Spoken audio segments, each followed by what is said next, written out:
আমাৰ মুখ্যমন্ত্ৰী হিমন্ত বিশ্ব শৰ্মা জীয়াই থাকালৈকে কোনেও আমাৰ বাল বিভাকান কৰিব নোৱাৰে ঠিক আছে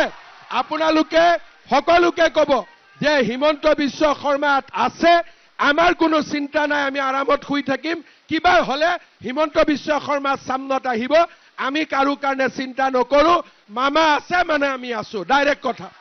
ঠিক কথা কৈছো না নাই মই আৰু আপোনালোকৰ কিবা হলে আগত মই আহি যাম গতিকে আপোনালোকৰ কোনো টেনচন নাই এইবিলাক চিন্তাই নকৰিব আমি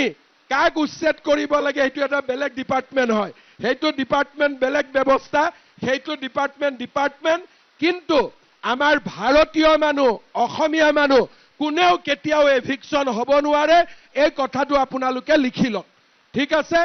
আমি মাত্ৰ এটাই কথা জানিব লাগে যে বিজেপি আছে আমি সম্পূৰ্ণ সেফ নহয় সমান অধিকাৰো পাম কোনো